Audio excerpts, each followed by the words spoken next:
quiero proponerles formar una federación.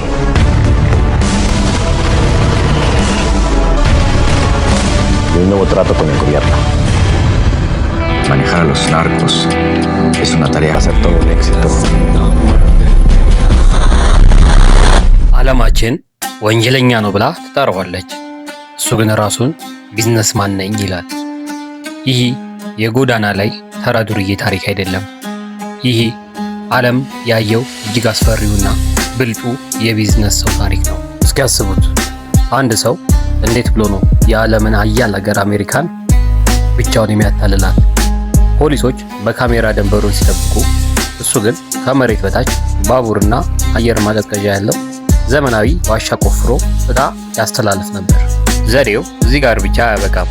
ፖሊሶች የቃሪያ ጣሳ ነው ብለው በሰላም ሲያሳልፉት፣ እሱ ግን በጣሳዎች ውስጥ በቶን የሚቆጠሩ ኮኬን ደብቆ በቢሊዮን የሚቆጠሩ ዶላር ያፍስ ነበር።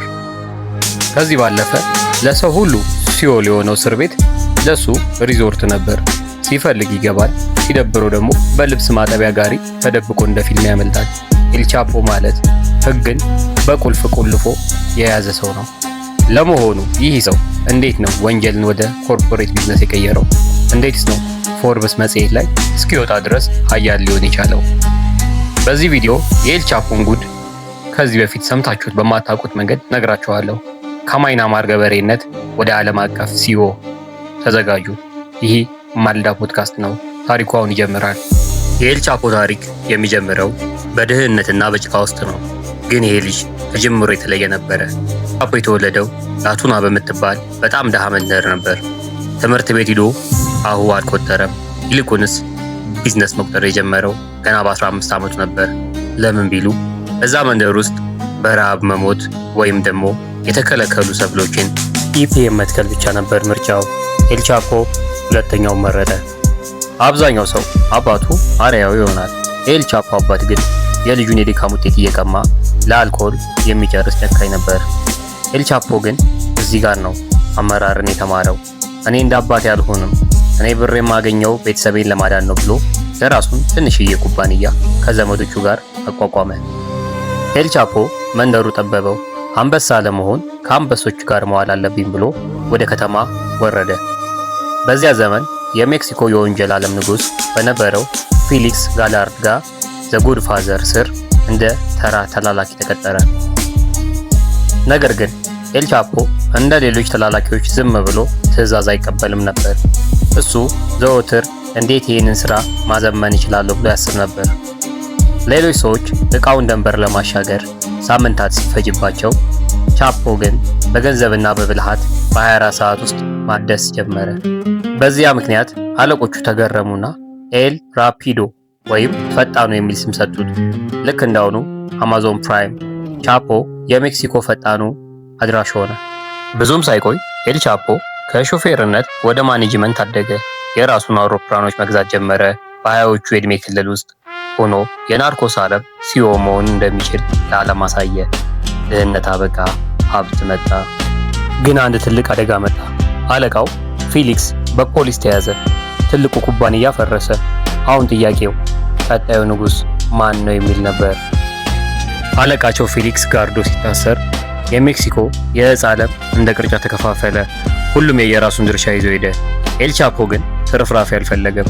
እሱ የፈለገው ሞኖፖሊ ወይም ሙሉ በሙሉ ቁጥጥሩ ነበር። ሌሎች ካርቴሎች ወይም ቡድኖች በጠመንጃና በደም ሲጣሉ፣ ኤልቻፖ ግን ሴናሎዋ ካርቴል የሚባል ድርጅት መሰረተ። ልክ አንድ ትልቅ ድርጅት የራሱ የሂሳብ ባለሙያዎች፣ የራሱ ጠበቃዎችና የራሱ የደህንነት ሰራተኞች ነበሩ። ኤልቻፖ የሚመራው በጭካኔ ብቻ ሳይሆን በዲሲፕሊን ነበር። እዚህ ጋር ነው ቻፖን አንስታይን የሚያሰኘው። አሜሪካን ደንበር ላይ አጥሯን አጠበቀች፣ ካሜራና ራዳር ገጠመች። ቻፖስ ምን አደረገ? ከላይ ካዩን ከታች እንሄዳለን። በድንበር ስር ዘመናዊ ዋሻዎችን ማስቆፈር ጀመረ። እነዚህ ዋሻዎች ተራ ጉድጓድ አልነበሩም። መብራት፣ አየር ማቀዝቀዣ ኤሲ ማለት ነው፣ ዕቃ የሚያመላልሱ የባቡር ሀዲድ ነበራቸው። ፖሊሶች ከላይ ፀሐይ ሲመታቸው፣ የቻፖ ሰዎች ግን ከመሬት በታች በባቡር ዕቃ ያመላልሱ ነበር። ኤልቻፖ ሌላ ዘዴ አመጣ።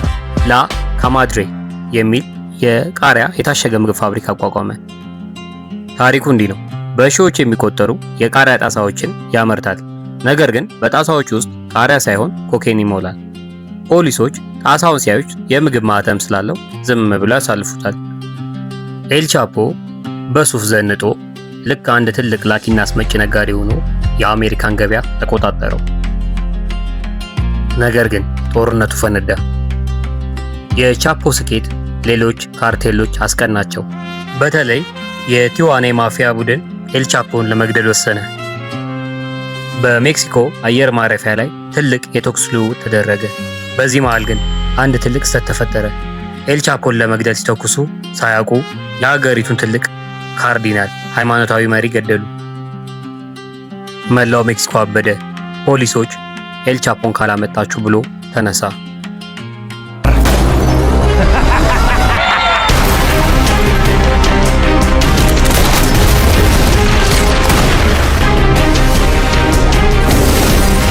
መጀመሪያው የኤል ቻፖ ስር በ1993 በጓቲማላ ተያዘና ወደ ሜክሲኮ ተመለሰ።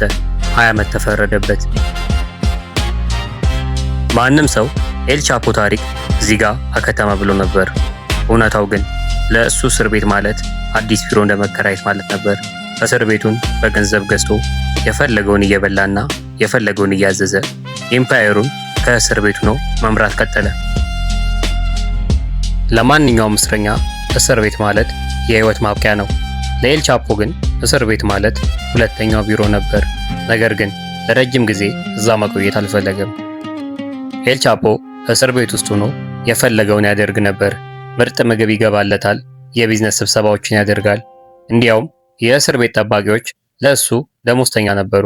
ኤል ቻፖ ብር ወይስ ጥይት፣ ፕላቶ ኦር ክላሞ የሚለውን ህጉን እዚያው ተጠቀመበት። ወይ ገንዘብ ተቀብለ ትታዘዘዋለ፣ ካልሆነ ግን Patrones solamente nos asociamos con patrones. Power. Y Tecate bajo el mando de Joaquín. በ2001 ኤል ቻፖ ወደ አሜሪካ ተላልፎ ሊሰጥ እንደሆነ ሰማ። አሜሪካ ከሄደ እንደሚያበቃለት ያውቃል። ስለዚህ አንድ አስገራሚ እቅድ አወጣ።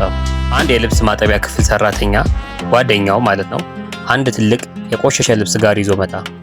ቻፖ በልብሶች ውስጥ ተደበቀ። ጠባቂዎቹ የቆሸሸ ልብስ ነው ብለው በሩን ከፈቱለት። ቻፖ በሰላም በበሩ ወጥቶ ጠፋ። በዓለም እጅግ ድብቅ ከሚባለው እስር ቤት ውስጥ በቆሻሻ ልብስ ጋሪ አምልጦ ታሪክ ሰራ። ካመለጠ በኋላ ኤል ቻፖ ይበልጥ ኃይለኛ ሆነ። አሁን ተደብቆ መኖር አቆመ። ፖሊሶችን፣ ዳኞችንና ፖለቲከኞችን መግዛት ጀመረ። የኤል ቻፖ ግዛት አሁን እንደ አፕል እና ማይክሮሶፍት ግዙፍ ሆነ።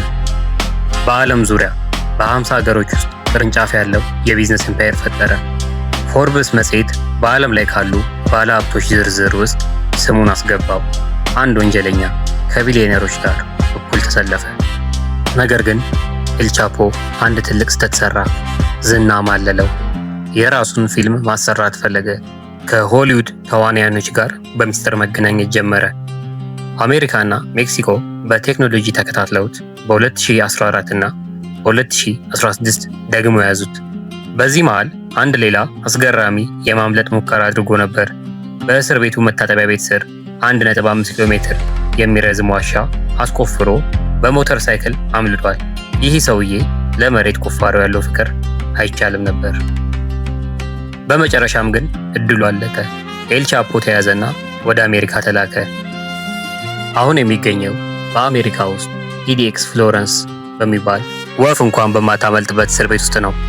የ30 ቢሊዮን ዶላር ሀብት፣ የግል አውሮፕላኖችና ንግስናው አከተመ። የኤል ቻፖ ታሪክ አንድ ነገር ያስተምረናል።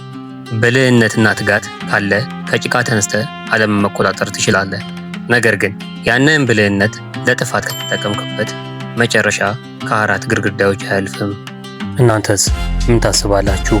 ኤል ቻፖ ለአራተኛ ጊዜ ዓለምን ጉድ ሊያሰኝ ይችላል ወይስ በዚህ ጠባብ ክፍል ውስጥ ታሪኩ ያበቃል? አስተያየቶችን ኮመንት ላይ አስፍሩልን። ይህ ማልዳ ፖድካስት ነው።